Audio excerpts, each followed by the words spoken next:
Hey guys, it's Steph and Chris from Hickorycroft Farm. Recently we had watched a video by Homestead, in the big world of YouTube, I suppose they're a local homestead to us, kind of. You know, a couple hours away counts as local on YouTube. On the internet. On the internet, yeah. Anyways, they had posted a video about doing your farm goals and sharing that, and we thought That's a good idea. It was a good idea, and yes, that was like a month ago, and we've been meaning to do it and Haven't got that far. Life has gotten in the way, but here we are today. So we're kind of choosing sort of our farm goals mostly between now and winter, so kind of end of 2020, because for us we can usually keep going on stuff pretty much up to Christmas. Yeah. Then the weather gets a little bit too bad or the snow gets too deep, and if nothing else, documenting this on YouTube makes you accountable. It means we have to do it. It'll show us how many things we don't get done. It's quite the list, and we're not going to include the normal day-to-day goals. I mean, we need to do canning, butchering, gardening, all that sort of stuff. We're not really going to focus on that. That's just there and in the background, and so this is on top of that. This is the above and beyond of things that we just need to get done. Yeah, so right now we are standing actually behind the barn, and this is a great example. We're going to turn you around so you can see the mess that we're dealing with and all the things that we need to get sorted in this back area to become our winter farmyard. This is kind of a few projects all wrapped into one, but this is kind of behind the barn area. So this is the chicken coop that we added the run to. So all of this stuff, this chicken coop, that little building that's still up on its end, that building over there, this building, that chicken coop, and actually that building as well. When we moved, these all came with us, which was quite a task. And as you can see, obviously almost a year later, this building we managed to get together and up last fall. This chicken coop, same thing, we kind of got it up and running. This building came this spring, actually before we sold our lot, and the same with these ones. We need to figure out what we're doing with these buildings, get them moved to those places so that they don't deteriorate further. And sort of the plan right now is this building and this one are probably going to become something for our pigs. We just haven't quite decided that. Whereas this building here is probably a little less priority. If we don't get to it this year, that's okay, because that's actually another chicken grow out building. So we could technically hold off on that until next spring, but yeah, it's further down the list. So this pile, which doesn't really look like much of anything, was another building that came with us, and you can see sort of in the back there and over here, there's a whole lot of material that came with us. This was actually our old goat barn. It's 16 by 6. So not a very big structure, but our plan is basically to line the front of this building up. Well, we haven't quite figured this out, but with the end of, whether it's going to be the front of the building or the back of the building, we're not sure yet, but to line it up with this edge of the chicken coop so that it kind of comes this way and then faces to the south. The plan right now is to basically put this back up and divide off one section of it, sort of like a third of it, for another chicken coop to house our kind of expanding flock of partridge Chanticleer breeders. And the other side is going to become sort of our winter, or this is the plan right now, our winter goose barn, because the geese are very, very cold hardy, but at the same time it's nice to have somewhere to lock them up. And we're hoping to save the main barn for some other bigger projects that we're not going to get into right now. The nice part is most of this building is sitting here sort of as a framework, so it may actually go reasonably quickly, we're hoping. But famous last words. So another sort of back farmyard or behind the barn project is in this area. So last year, this is kind of looking pretty junky at the moment. But last year, we moved this chicken coop into place. And the plan was, we have one chicken run here. We'll eventually have another chicken run here. And beside, like what we have here, we've got this 10 by 10 sort of fairly open shelter. The plan is to build a second one, so a chicken run, and a second shelter, 10 by 10, kind of right there, which will help us a lot for the sheep. That's a bigger job. Again, we have a lot of the material for it, as you can kind of see. Lying around the yard. Not all of it, but we do have a fair bit. So it's just a case of doing it. So another sort of lower on the priority list, but we have the materials for it, is basically to build 2 more rabbit hutches. So one would be another one of these sort of, as the kids call it, the mega hutch. And the other, and again, we have all the material for it, would be to build another one of these, which will bring us up to... We would have 11 of the small and 2 big ones. Yeah, so that's, again, probably not the full complement of what we need, but that's getting us a heck of a lot closer. 2 spare ones. Yeah, and we've got the 2 spare ones too. So this is another smaller job, low on the priority list. Could even be done over the winter if need be. So I'm standing in our raised garden beds, and right where I am standing, we are missing our final bed to make our pretty... oh, actually, no, we need 2 beds. Sorry, I'm already trying to get out of work.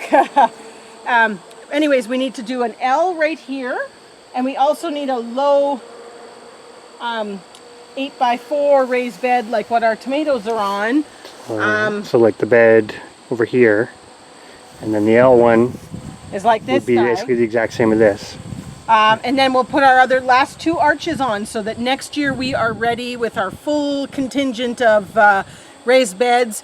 We want to use up the rest of last year's manure so that what we're storing or piling for this winter is all fresh to be tarped and ready for next year. So we do want to use up the last of that pile, which will be great fill for these beds so that they're ready for spring next year. And that one is probably pretty high on the list to get done before things actually freeze up. Yeah, we just have a lot of gardening cleanup to do, period. When I look around now that we're standing out here, it's like those need to be pulled out, those need to be pulled out. Yeah, that's just part of the harvesting. So the next one on the list is another garden project. We started this like 2 months ago. 2 months ago? More than that. Essentially, this is down along our driveway. Our driveway is kind of like a laneway, kind of like a laneway into the property. But what it is, we've tarped 2 areas with this brown tarp. So this area that the tarp's on should be ready to be tilled.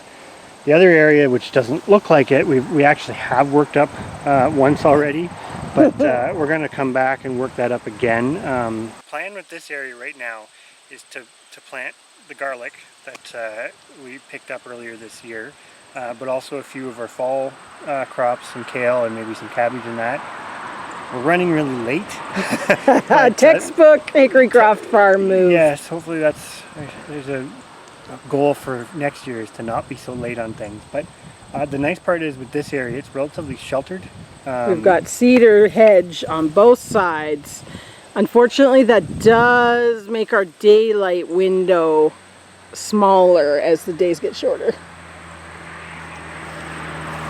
But it should help a little bit with maybe getting a bit of production out of whatever we plant down here. So next goal, getting everything that is still in pots, including these little crabapple trees that we picked up earlier this year for a really good price, and our, of course, the blueberries that still are sitting in their pots. We have some Saskatoons that Potentially dead. I think they've gone dormant, to be honest. I think, no, they've got some buds. So we'll see. We have some grapes that we really need to figure out a trellis for. We kind of have some ideas, but this is one of those tasks to be done, but we don't have all the details worked out yet. So essentially, everything you see here in these totes and pots, our goal is to get in the ground before the ground is frozen and we can't get them in. So kind of on the sort of blueberry goal slash planting what we have remaining in pots goal, we've actually made a little bit of progress on this. This is sort of the bed we were emptying some of our potato harvest into, and we've added some peat moss to it. We're supposed to get quite a bit of rain next week, so in an ideal world we would have a second one of these beds built right over here. We had a plan. We're changing it slightly.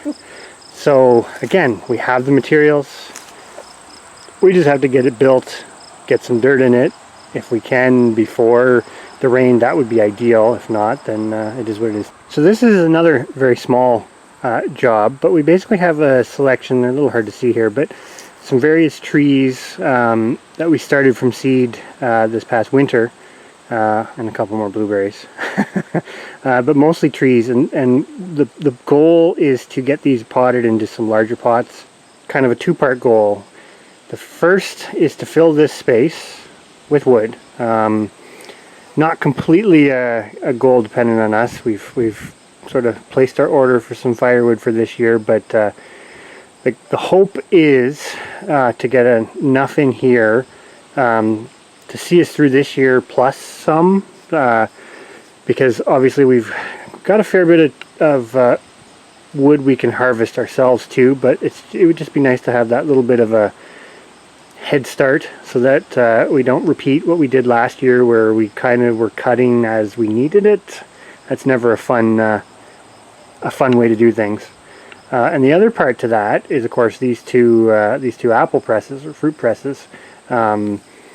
We keep talking about the apples, and there is so many apples back there that our goal is to actually use these to, or at least one of them, to press and store some apple juice.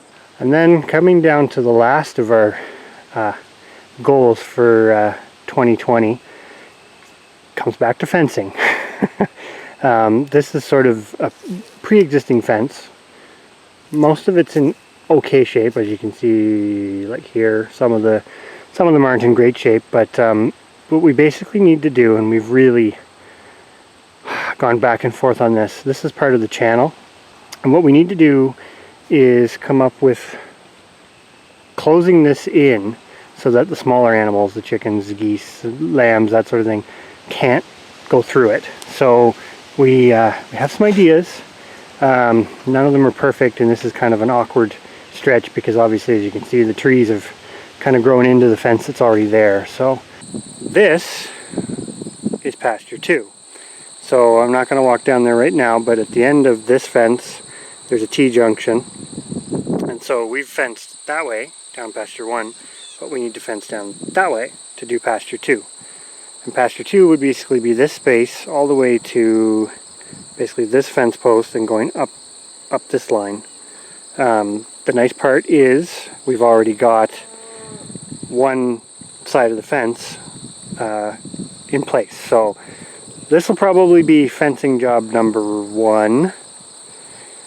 And if we get that done, the end goal was to basically have pasture 5 go from this fence kind of over. You can't really see all of it super well, but it would go to very roughly here and go straight out.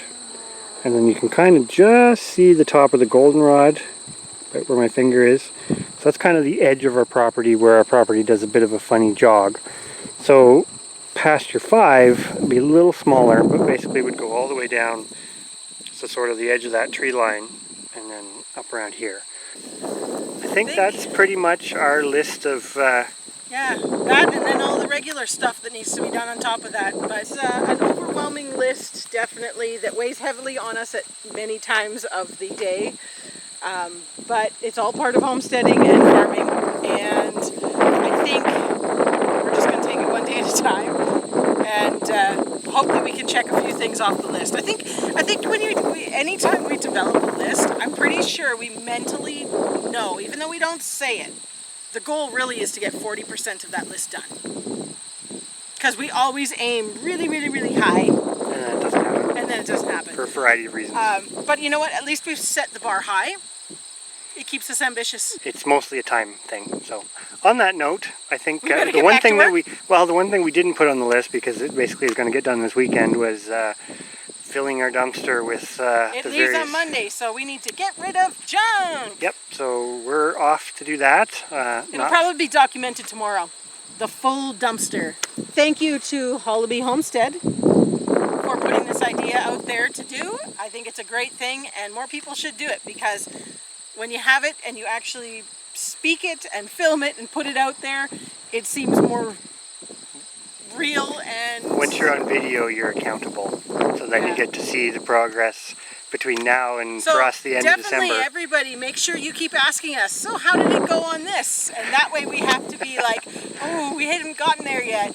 It'll just be that reminder to get busy. Yes, so on that note, we're literally off to the next thing.